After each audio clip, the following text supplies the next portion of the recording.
Good evening, everybody. Welcome back to Unfiltered with Jacob. The United Nations General Assembly was held recently, and Benjamin Netanyahu, delivered a speech at the General Assembly. Now, it was a very controversial assembly because it started off with many nations recognizing Palestine as a nation. Let me show you. So here we got Breezy Politics, and Breezy Politics is really a great channel. They expose so much stuff about the war in Gaza. I love Breezy Politics. I highly suggest you subscribe. Up here you have Lindsey Graham, who's the South Carolina AIPAC-funded senator. Let's hear what they have to say. There is no Palestinian state under international law. To any ally, Canada, Britain, Germany, France, if you try to help the ICC, we're going to sanction you. We should crush your economy. Canada recognizes the state of Palestine.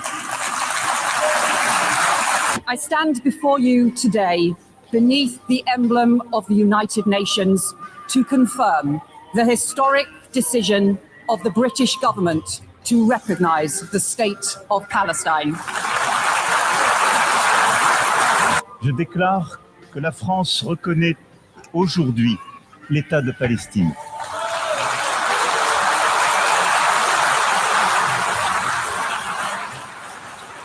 Australia recognized the state of Palestine. Portugal formally recognized the state of Palestine as a sovereign state with full rights. Belgium announces the recognition of the state of Palestine. Ireland, Norway, and Spain are announcing that we recognize the state of Palestine. The government has decided that Norway wants to officially recognize the state of Palestine. Del sentir mayoritario del pueblo español, España aprobará en su Consejo de Ministros el reconocimiento al Estado de Palestina.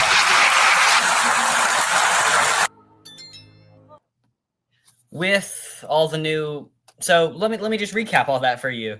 The United Kingdom, Canada, France, Australia, Portugal, Belgium, Ireland, Norway, and Spain all recognized Palestine at the assembly.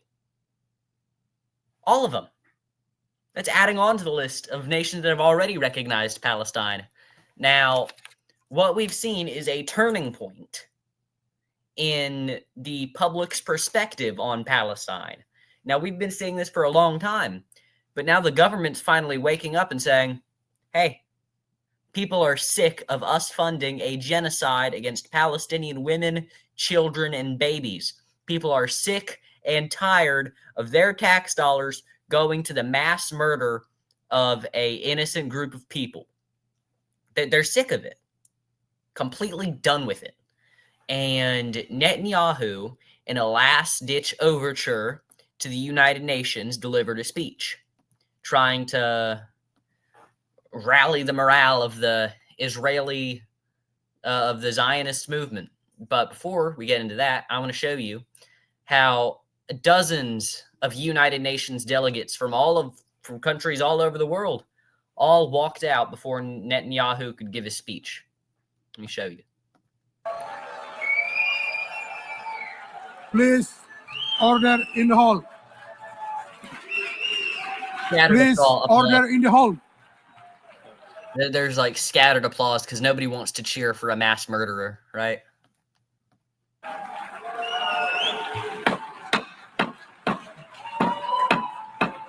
Please, order in the hall. 5 people clapping. 5 people.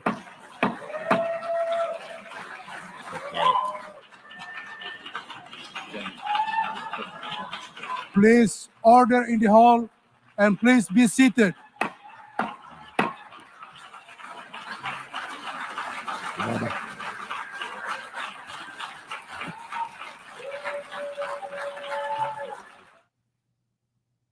It's hilarious stuff, really.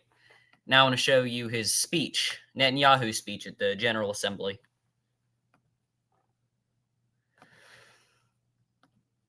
I'm not gonna make you sit through the whole speech. I'm only gonna show. So here's where things stand today. Half the Houthi leadership in Yemen gone. Yahya Sinwar in Gaza gone. Hassan Nasrallah in Lebanon gone. The Assad regime in Syria gone. Those militias in Iraq, well, they're still deterred. And their leaders, if they attack Israel, will all... Real quick, he lied about Syria. He said, oh, we killed the Houthi leader, we killed the Lebanese leader, we killed the Gaza leader, we overthrew the Assad regime in Syria. No, you didn't. No, you didn't, you liar. You, Netanyahu, you and Mossad had no hand in overthrowing Assad. That was Syrian populist rebels who went in there and overthrew their authoritarian leader. You and your government had no planning in that. That was Ahmed al-Shara and the rest of the Syrian rebels and Kurdistani people, not you. Don't lie about that, Netanyahu. Also be gone. And for Iran's top military commanders and his top atomic bomb scientists, well, they're gone too.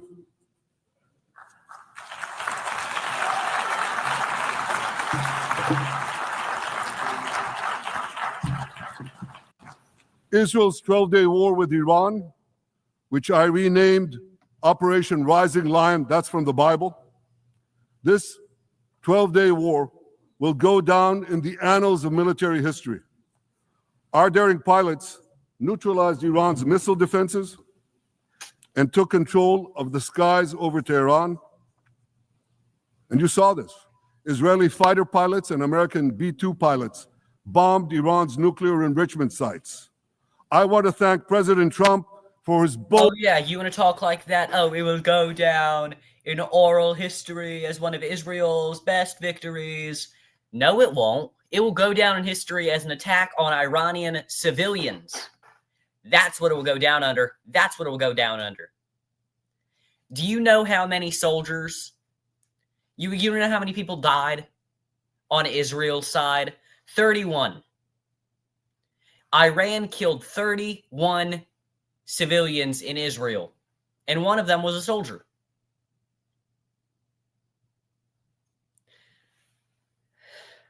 Do you know how many people Israel killed in Iran? And this isn't from the Iranian government. This is from human rights activists in Iran, a group that's opposed to the Ayatollah, thank you very much.